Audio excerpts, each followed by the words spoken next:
नमस्कार। एक लंबा समय है हमारे मिलने का, बहुत लंबा समय। लगभग अक्टूबर से के बाद मैं आ जाई हूँ आपके बीच में, और विस्मृति भी है कि कितनी बातें हम कर चुके हैं और मैं कहाँ पर थी। फिर भी रमेश भैया की जो मेरे साथ एक अच्छी अंडरस्टैंडिंग रहती है, वो सुविधा दे देते हैं। हमारे प्रश्न श्री माँ के उत्तर, अनंत प्रश्न हैं और उत्तर सारे ही उपयोगी हैं। जीवन के किसी भी क्षेत्र में देख लें तो कुछ भी तो नहीं छोड़ा है माँ ने। और कुछ लोग मिले थे, यद्यपि वो यहाँ दिख नहीं रहे हैं मुझे, फिर भी कुछ ने कहा था हम ये जानना चाहते हैं, हम इस प्रश्न का उत्तर चाहते हैं। बड़ा अलग अलग सा था। ज़्यादातर मैं एक विषय से संबंधित प्रश्न लेती हूँ, लेकिन आज मेरा भी विविध है, तो कोशिश करूँगी कि अलग अलग तरह के प्रश्नों के उत्तर माँ के उत्तर के साथ हम जोड़ सकें। लेकिन मूल तत्व यही है कि हमारा जो दैनिक जीवन है, सामान्य सांसारिक भौतिक जीवन, वही योग का आधार है। उसे ही रूपांतरित करना है, ऐसा श्री अरविंद ने हमें बताया। तो जीवन की हर समस्या, जीवन का हर रूप, जीवन का हर क्षेत्र हमारे योग में आ जाता है। ज़रूरत क्या है, इसके लिए मैंने कुछ शब्द लिए हैं। मैं ज़्यादातर नोट्स बनाती नहीं हूँ, पर आज का कुछ ऐसा था तो मैंने कुछ शब्द लिए हैं जो हमें योग पथ के लिए आधार देते हैं, एक सहयोग देते हैं, सहायता प्रदान करते हैं। श्रद्धा, आस्था, विश्वास। लेकिन इसके साथ अपनी समस्याओं को या अपने चरणों को योग पथ पर बढ़ाने के लिए जो चाहिए वो है प्रयास, प्रार्थना, और उस प्रार्थना से प्राप्त होने वाली कृपा के प्रति ग्रहणशीलता। हम प्रार्थना कर लेते हैं, पर जब कृपा आती है या जब उत्तर आता है, प्रार्थना सुनी जाती है, तब तक हमारा मन अस्थिर हो जाता है और हम भूल जाते हैं कि हमें उस कृपा को ग्रहण करना है। या तो हम तुरंत चाहते हैं कि सब कुछ हमें तुरंत मिल जाए, जो अक्सर नहीं हो पाता। तो जीवन की इन कठिनाइयों को देखने के प्रति हमारी दृष्टि क्या हो, उन कठिनाइयों का समाधान खोजते समय हमारे मन की, हमारी चेतना की स्थिति क्या हो, और उसके बाद उस प्रार्थना को फल के रूप में जब पूरित होते देखें, उस समय तक की हमारी धीरता, हमारा धैर्य और हमारी ग्रहणशीलता क्या हो। कुछ ऐसे बिंदुओं को लेकर मैंने सोचा है आज हम बात करेंगे। और इसके लिए जब मैं ऐसे ही किताब पलट रही थी तो मेरे सामने एक अग्निशिखा आई, जिसका अंक था, विशेषांक था श्रद्धा। और यहीं से मेरे अंदर आया कि श्रद्धा होना कितना ज़रूरी है। और उसको खोला तो उसमें पहला प्रश्न जो पूछा गया था माँ से कि श्रद्धा का आधार क्या है, बेस क्या है, श्रद्धा है क्या, श्रद्धा होती कैसे है। और जैसा कि माँ हमेशा सरल उत्तर देती थी, वो कहती थी कुछ लोगों में ये स्वाभाविक रूप से होती है, जन्मजात ही होती है। तो ऐसी स्थिति में उनके लिए आसान होता है कि उस श्रद्धा को पल्लवित करें, विकसित करें, बस उसको बनाए रखें। कुछ लोगों के पास अगर यह कृपा नहीं है ईश्वर की, उनके पास श्रद्धा नहीं है, ज़्यादातर बौद्धिक जटिलता वाले लोगों में होता है। इंटेलेक्चुअल माइंड जिनका विकसित होता है, उनके पास श्रद्धा, भक्ति, इनके लिए एक प्रयास की ज़रूरत होती है। सीधा, सच्चा, सरल मन बड़ी जल्दी विश्वास कर लेता है, प्रेम को अनुभव कर लेता है और प्रेम ग्रहण कर लेता है। जब हम प्रेम पाते हैं तो श्रद्धा, विश्वास, आस्था ये अपने आप आ जाता है। उसके बाद उन्होंने कहा कि इस श्रद्धा को किस तरह से हमें विकसित करना है, बनाए रखना है। तो श्रद्धा भी सच्ची होनी चाहिए। इसी को करते करते अचानक आ गया श्रद्धा और आस्था, इन दोनों के बीच में क्या अंतर है। श्रद्धा हमारे बहुत गहराई में होती है, आस्था और विश्वास ऐसे हैं जो कि हमसे अभ्यास की मांग करते हैं। एक छोटा बच्चा है, उसको अपने आप विश्वास रहता है कि माँ है, मैं निश्चित हूँ। माँ की चिंता उसे नहीं करनी है, पर उसकी चिंता माँ जरूर करेगी। उसको ये विश्वास है कोई भी समस्या आई, चाहे भूख लगे, चाहे चोट लगे, चाहे स्कूल की कोई दिक्कत आ जाए, दोस्त से लड़ाई हो जाए, पिता से डांट पड़ जाए, माँ उसका आधार होती है और वो जानता है एक बार माँ आ गई तो सब कुछ हो जाएगा। लेकिन जैसे जैसे वो विकसित होने लगता है उसकी इन समस्याओं में मानसिक जटिलताएं, कॉम्प्लिकेशंस आने लगते हैं। वो माँ की सीमाएं जानने लगता है कि माँ पिता के सामने किस हद तक मुझे बचा सकती है। अगर माँ भी पिता की तरह ही विकसित है, पढ़ी लिखी है, समझदार है, तो माँ भी मेरी गलतियों को देखेगी और उसकी क्षमा का दायरा बदल जाएगा। कुछ गलतियाँ हम बच्चों की यूं ही माफ़ कर देते हैं, इग्नोर कर देते हैं और गले लगा लेते हैं, चलो बेटा कोई बात नहीं, हम देख लेंगे।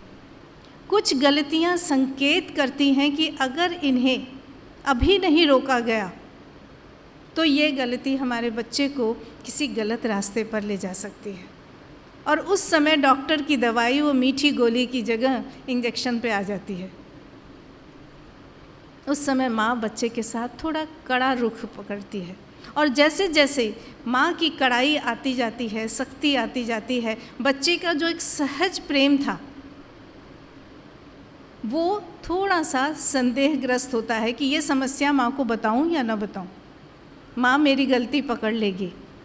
बच्चा बच्चा ही है, वो नहीं समझ पा रहा है कि माँ ऐसा क्यों करेगी, अर्थात माँ के प्रति जो विश्वास था अब वो अटल नहीं रहा, उसमें कहीं ना कहीं मानसिक जटिलता आ गई।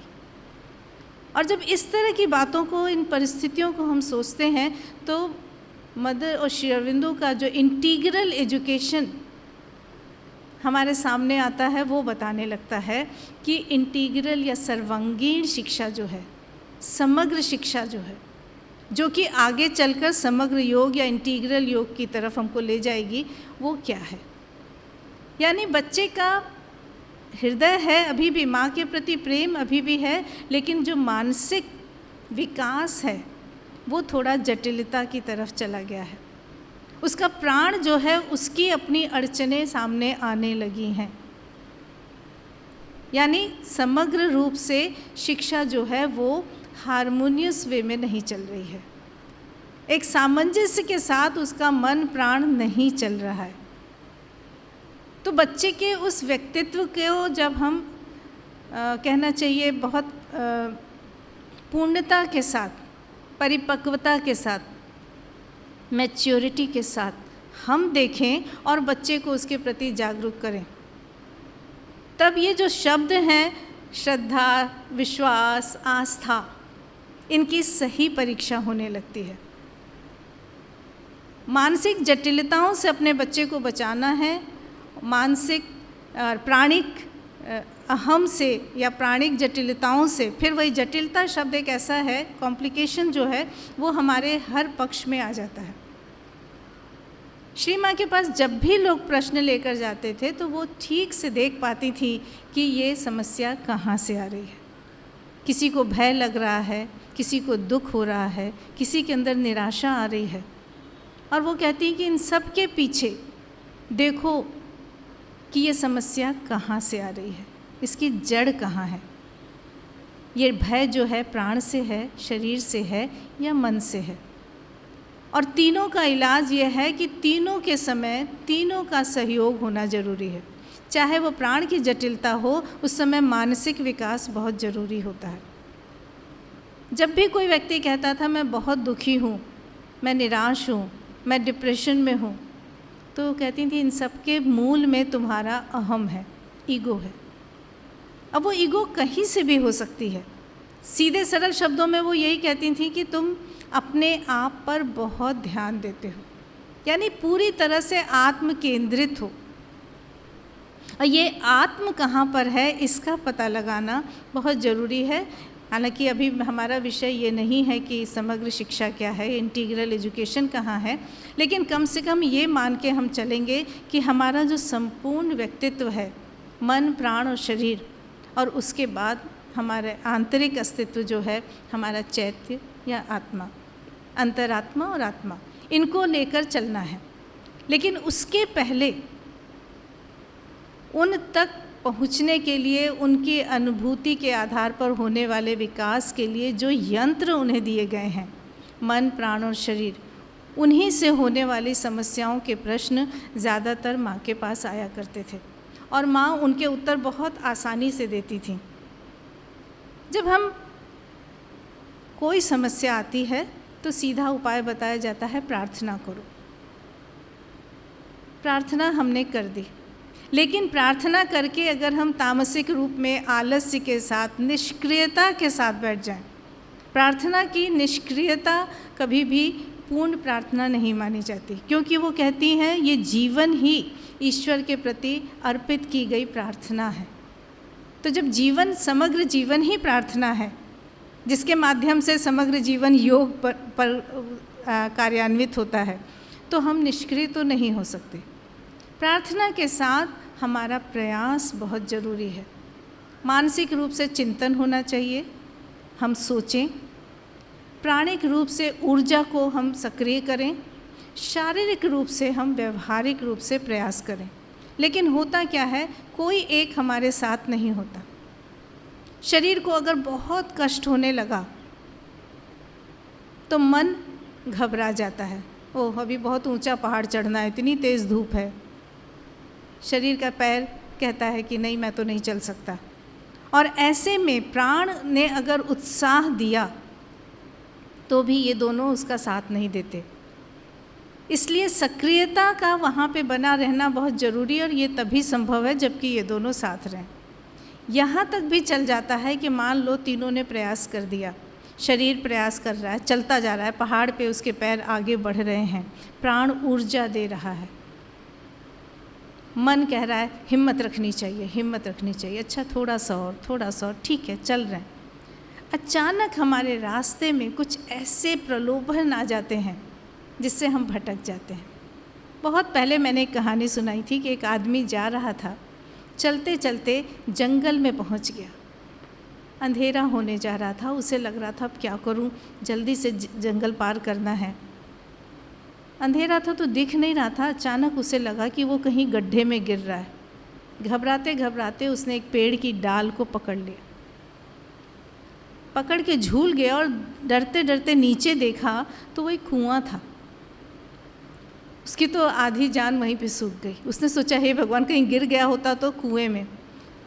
थोड़ा और ध्यान से देखा तो उसमें कुछ हिलता दिखा, और अब तक आंखें अंधकार की अभ्यस्त हो गई थीं। उसने देखा उस कुएं में अजगर था। अगर वो जाता तो सीधे अजगर के मुंह में जाता।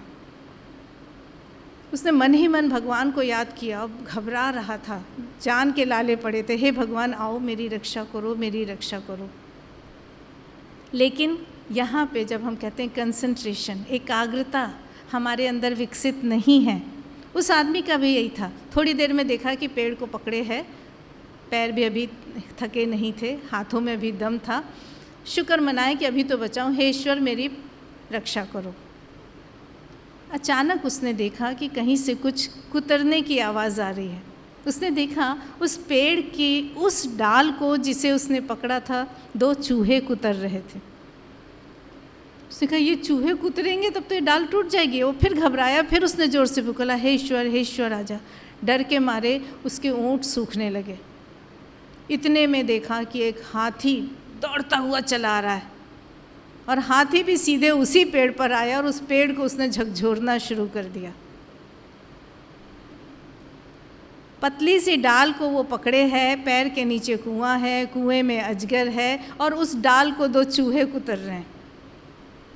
हाथी और आ गया, जो कमी बची थी उसने पेड़ को हिला दिया कि और जल्दी टूट जाए। कांपने लगा डर के मारे, हे ईश्वर रक्षा करो, हे ईश्वर रक्षा करो। ईश्वर भी उठ पड़े तुरंत, अरे भाई बेचारे की रक्षा करने, इतने अंदर से पुकार रहा है, ईश्वर तो आते हैं। अचानक उसने महसूस किया कि उसके पपड़ी जैसे सूखते होठों के ऊपर कुछ गीला सा टपका। हाथ तो बंधे हुए थे, उसने जीभ से अपने होठों को छुआ तो बड़ा मीठा मीठा सा कुछ लगा।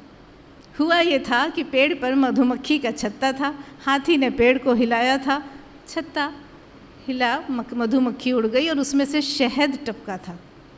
घबराहट, डर, इतना लंबा समय भूखा प्यासा थका इंसान था, वो शहद की बूंद उसको बड़ी राहत दे गई। इतने में एक बूंद और टपकी। अब बूंद टपकती गई और उसको अपनी जीभ से उस शहद का आनंद लेने लगा।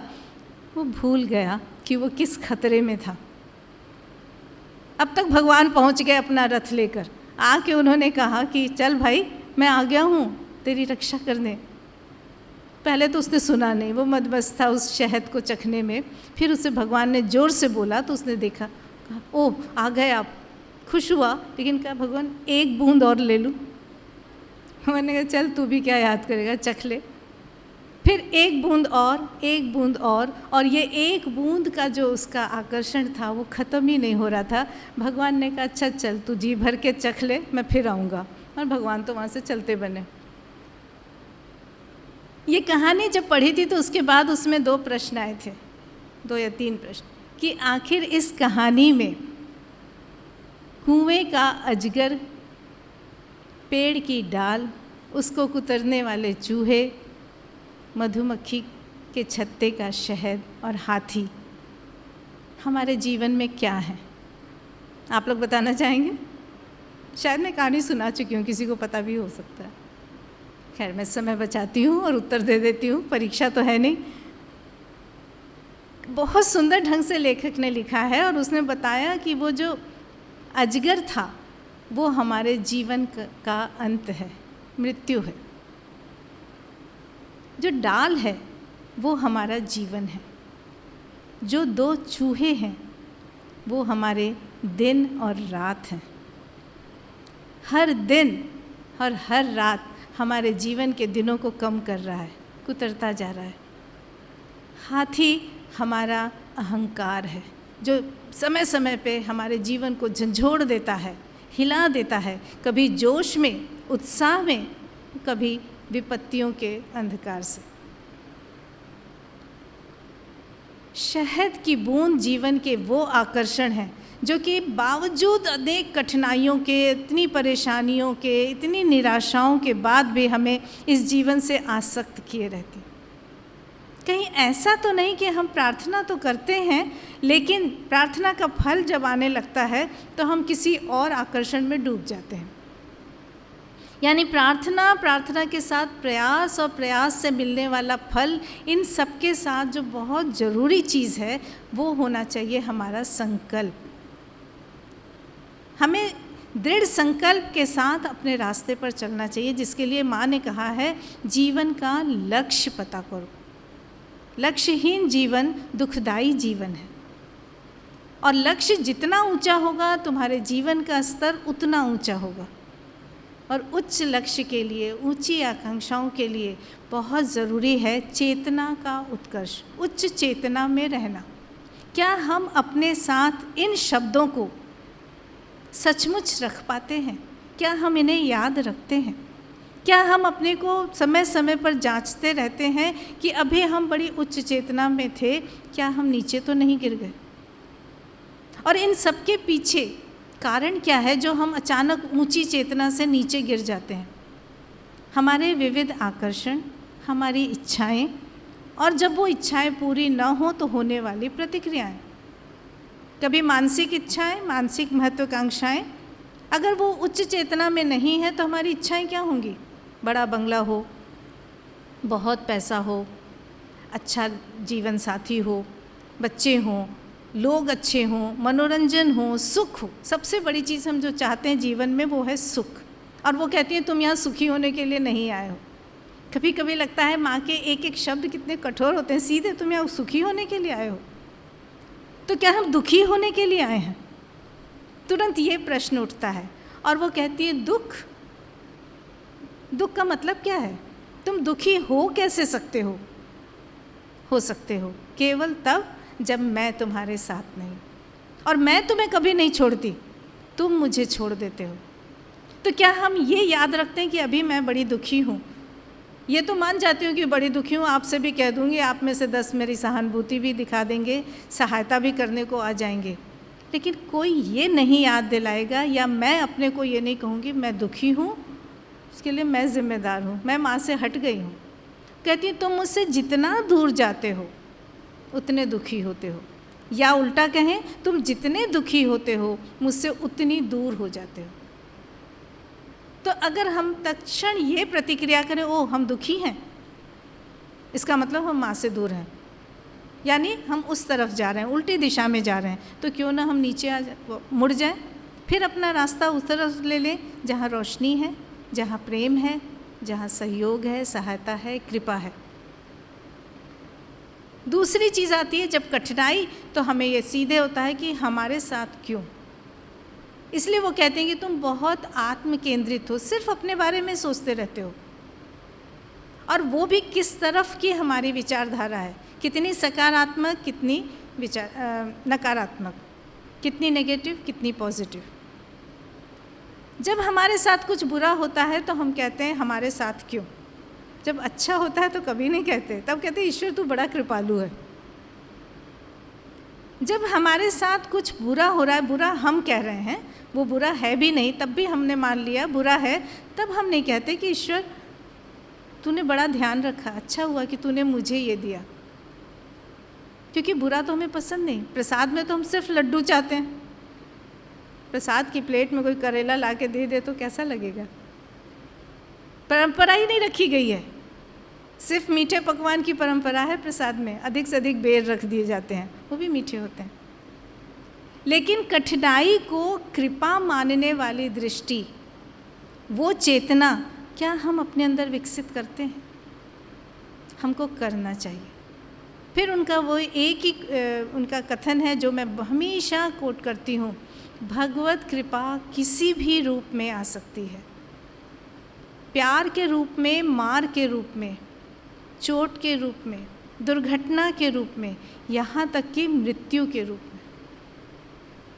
और जितनी बड़ी कठिनाई उतनी बड़ी कृपा, जितना कठिन सिलेबस उतनी बड़ी डिग्री। क्या हम हमेशा याद रखते हैं? क्या हम 10वीं पास किए बिना 12वीं की परीक्षा में जा सकते हैं? जब बड़ी कठिनाई आती है तो हमें वो खुशी क्यों नहीं याद आती है कि हमने पिछली कठिनाई कितने आराम से पार की थी, और वो कठिनाई हमने अपने आप नहीं पार की थी, ईश्वर ने हमें सहारा दिया था। वो कहते हैं ना कि अगर आपकी नाव में ईश्वर मौजूद हैं, इसका मतलब नहीं कि तूफान नहीं आएगा, इसका मतलब है कि वो आपको डूबने नहीं देंगे, पर तूफान से तो गुजरना ही पड़ेगा।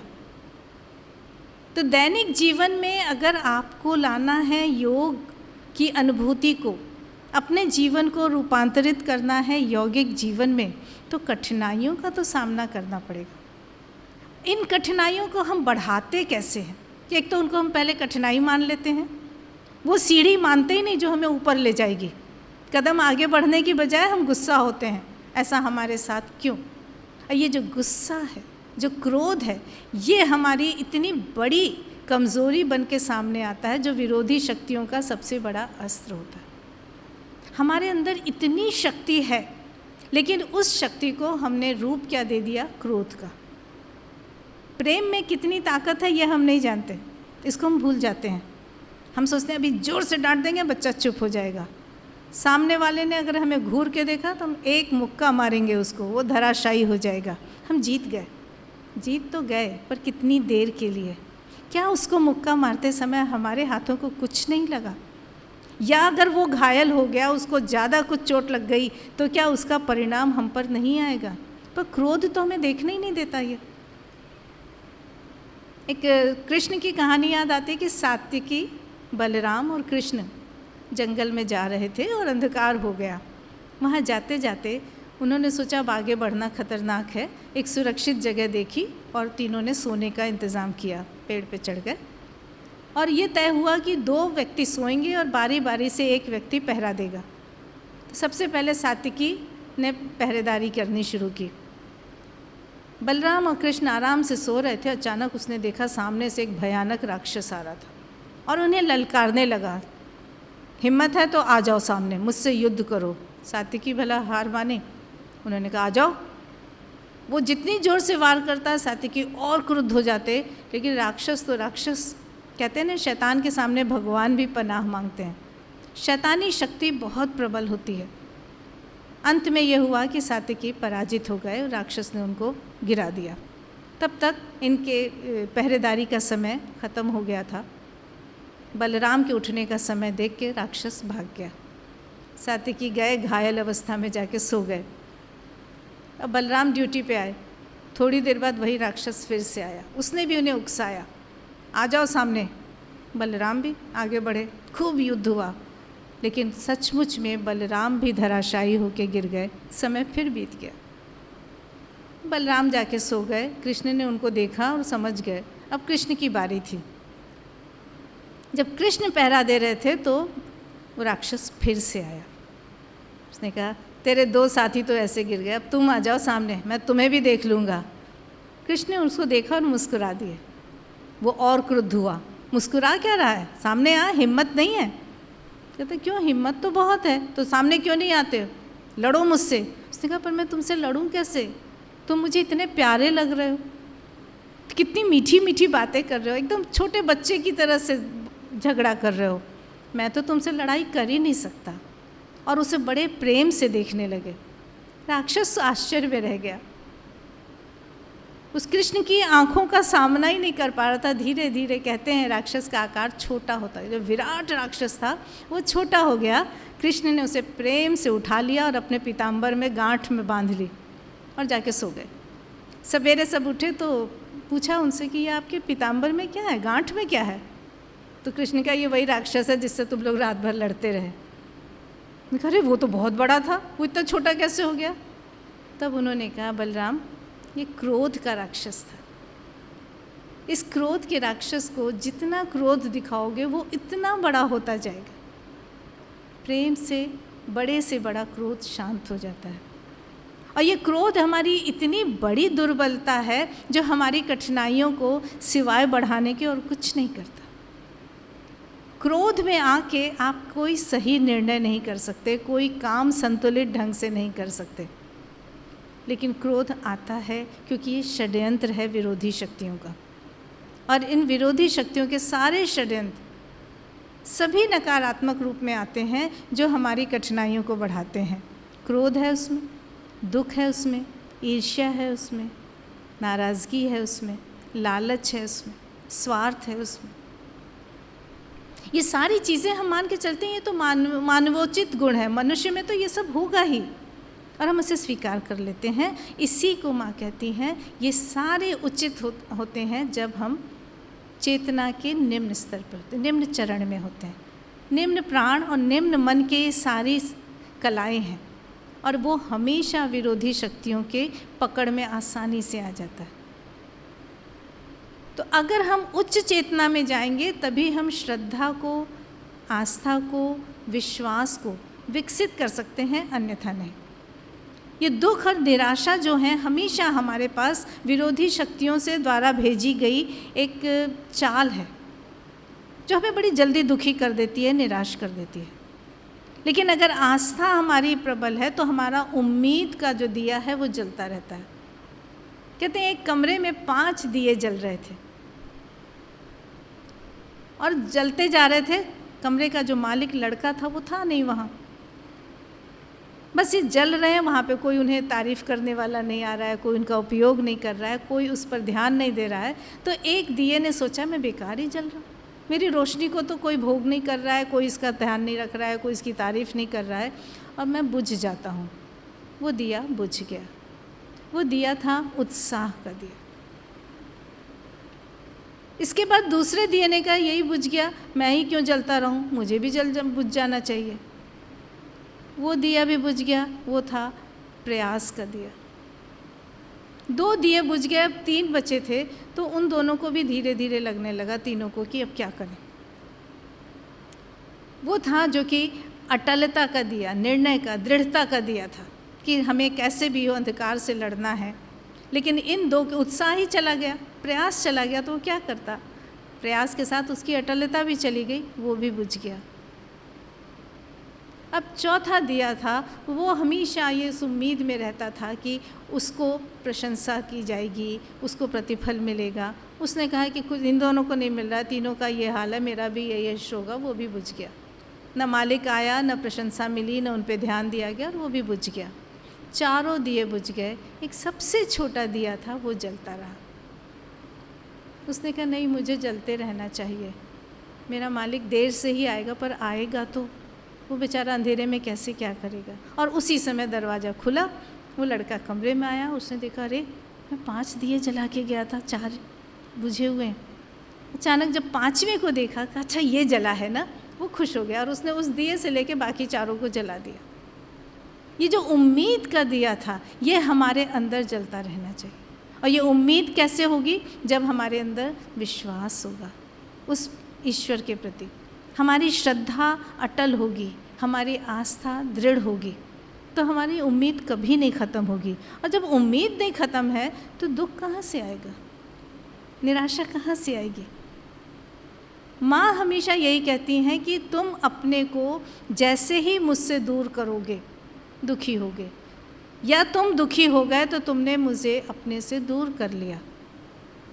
और दूर होने का मतलब है श्रद्धा हमारे अंदर नहीं है, आस्था हमारे अंदर नहीं है, कठिनाइयों के प्रति हमारी जो दृष्टि है वो सही नहीं है। कठिनाइयाँ हमेशा एक सीढ़ी है, उसके बारे में मैं बहुत कहानियाँ सुना चुकी हूँ, आज नहीं सुना रही हूँ, लेकिन थोड़ा सा ये देखना है कि जीवन के साथ अगर आगे बढ़ना है, जीवन को रूपांतरण के पथ पर ले जाना है। हमारा योग पथ जो है वो रूपांतरण का है, अंधकार को प्रकाश में बदलना है, अंधकार में सो नहीं जाना है, जीवन को दिव्य जीवन में बदलना है, जीवन को छोड़ नहीं देना है। तो इसके साथ आने वाली कठिनाइयाँ, इसके साथ के आने वाले जो कष्ट हैं, उनको लेकर चलते हुए और उन्हें बदलना है ईश्वरीय आनंद में। कैसे होगा इसमें? एक आदमी को कहा गया था कि तुम अपने रथ से घोड़े को निकालो और जाओ पानी पिला के लाओ, हम यात्री लोग तब तक आराम करेंगे, घोड़ा बहुत प्यासा है। तो वो गया, उसने कहा अच्छा ठीक है। एक पेड़ के नीचे उसने अपना रथ खड़ा कर दिया, 2-4 लोग जो थे वहीं बैठ के खाने पीने लगे और वो घोड़े को लेकर गया। देखा दूर दूर तक कहीं कोई नदी पोखर तो नहीं है, लेकिन हाँ एक कुआं है जहाँ पे औरतें पानी भर रही हैं।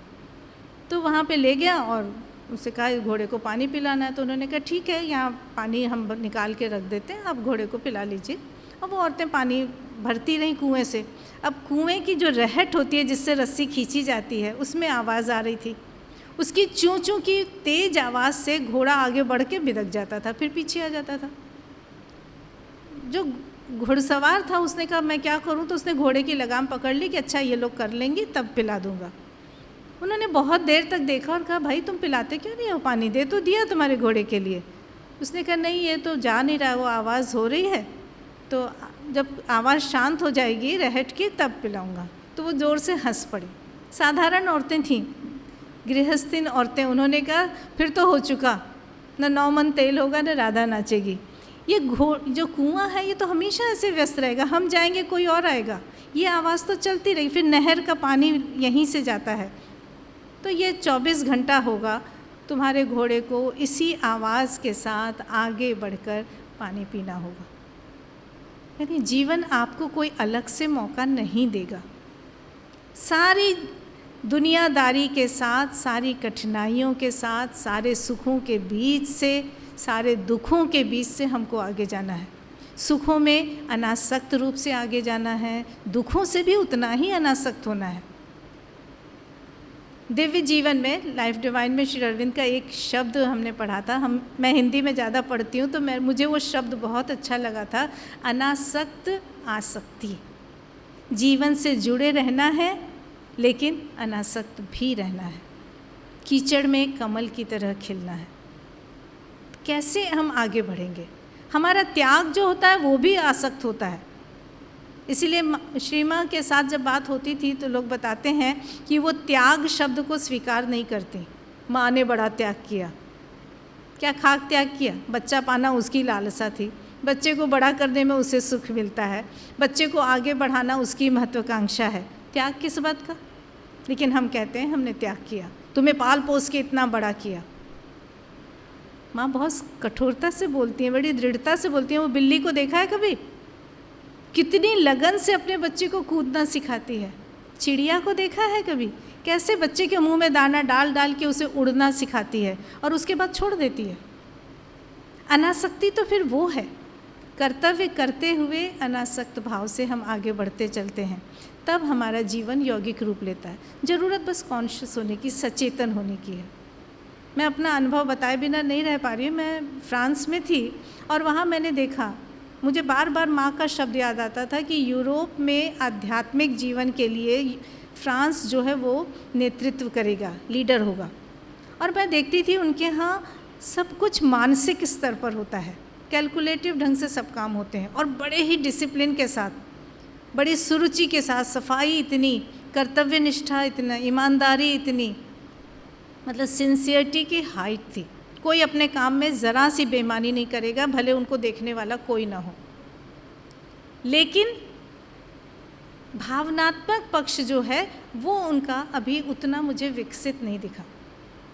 हमारी अपेक्षाएं होती हैं कि हम आपको देख के मुस्कुरा रहे हैं, अगली बार आप देखेंगे तो आप अपने आप मुस्कुरा देंगे, अरे पिछली बार हम मिले थे। वहाँ आप सड़कों पे जाएंगे तो वहाँ हर कोई देखते ही, आप जानते भी नहीं, कोई मतलब नहीं, बोंजूर बोलेगा और आगे निकल जाएगा।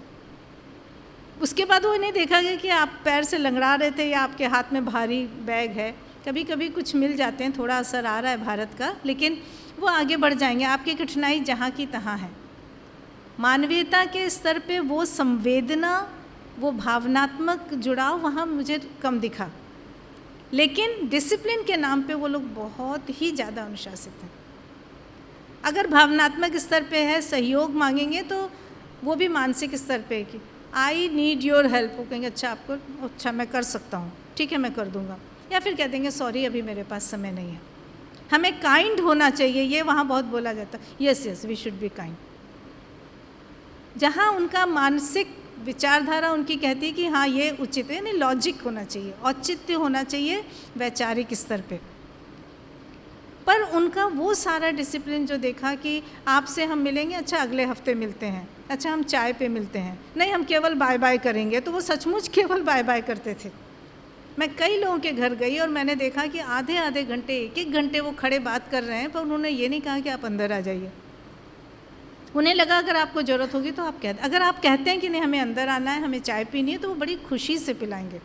पर वो जो भावनात्मक विकास जो है, संवेदनशीलता जो है, वो अभी ढकी हुई है। ऐसा नहीं है कि नहीं है, क्योंकि जब जब मैंने उसको उकसाया तो वो सामने आई।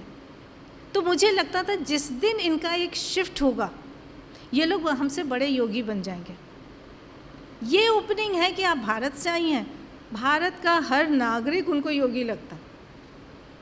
मुझे वहाँ पता चला अगर आप योग सिखाना चाहते हैं, योगासन की कक्षाएं लेना चाहते हैं, तो भारतीयों से वो कोई सर्टिफिकेट भी नहीं मांगते, हर कोई ले सकता है। मतलब मैं जाती थी तो वो बेचारे पता नहीं क्या समझते थे, और मुझे लगता था कि क्या हम उनकी उस आस्था पे, उस विश्वास पे खरे उतर रहे हैं। हमारे देश की जो छवि उनके पास है, क्या हम सारे भारतवासी वहाँ पर हैं? तो मानसिक और प्राणिक स्तर पे माता जी जो बताती हैं कि समग्र शिक्षा के रूप से, इंटीग्रल एजुकेशन के हिसाब से इन तीनों को, बल्कि शरीर को भी, शरीर को तो बहुत ही ज़्यादा महत्व दिया गया, इन तीनों को अगर हम एक साथ लेकर चलते हैं और साथ में चैत्य से हम जुड़ जाते हैं, हम कोई भी काम करते समय ध्यान रखें कि हमारे अंदर श्रद्धा होनी चाहिए कि जो हो रहा है वो ईश्वर की तरफ से हो रहा है। लेकिन वो तामसिक नहीं होना चाहिए कि ईश्वर कर रहा है तो फिर हम बैठ जाएं और ईश्वर कर लेगा। उसमें हमारी सक्रियता, हमारा प्रयास, हमारी सिंसियरिटी, हमारी सच्ची लगन होनी चाहिए। तब हमारे प्रश्न बहुत कम हो जाते हैं जो हमें पूछने पड़ते हैं, क्योंकि हमारे सामने एक लक्ष्य है कि हम अपने जीवन को योग पथ की ओर ले जा रहे हैं। और अक्सर इन कठिनाइयों के बीच में होता यही है कि कहीं ना कहीं हमारी दृढ़ता ख़त्म हो जाती है, प्रार्थना में कमी आ जाती है। अगर एक सामने वाला एक बच्चा है, साधारण सा बच्चा, छोटा सा, उसको बताया गया है कि ईश्वर की सहायता तुम्हें ज़रूर मिलेगी, हम बड़े उसके सामने क्या उसकी इस आस्था को सही साबित कर पाते हैं? इसके बारे में मैंने पहले भी कई कहानियाँ सुनाई हैं, लेकिन क्या हम इतने सचेतन हैं कि ऐसा हम कर पाएँ? बड़े लोग अक्सर कह देते, एक भिखारी था, वो बैठा हुआ था और उसके सामने वो बच्चा आया। वो बच्चा खुद बहुत गरीब था, होटल में काम करता था, बर्तन धोता था, उसकी माँ थी जो बीमार रहती थी। एक दिन उस भिखारी ने कहा, आज मैं बहुत बीमार हूँ और मैं भीख भी नहीं मांगने जा पाया, क्या तुम मुझे थोड़ा खाना खिला दोगे? वो गरीब नन्हा सा बच्चा वो घर में गया, उसने अपनी माँ को भोजन दिया, खुद का भोजन लिया और उसमें से थोड़ा सा हिस्सा उस भिखारी के लिए ले आया और उसको दे दिया।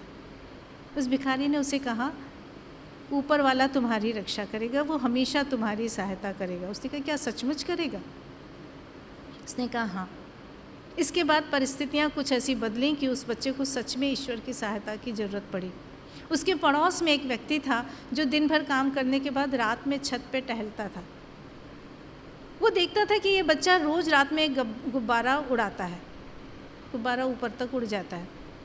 एक दिन वो ज़रा देर से आया छत पे तो उसने देखा कि वो लड़का नहीं है। उसने कहा, मुझे देर हो गई शायद। अचानक उसकी नज़र गई कि पास वाले पेड़ पर गुब्बारा अटका था। उसने सोचा शायद इसका गुब्बारा आज उड़ा नहीं, अच्छा चलो मैं उड़ा देता हूँ।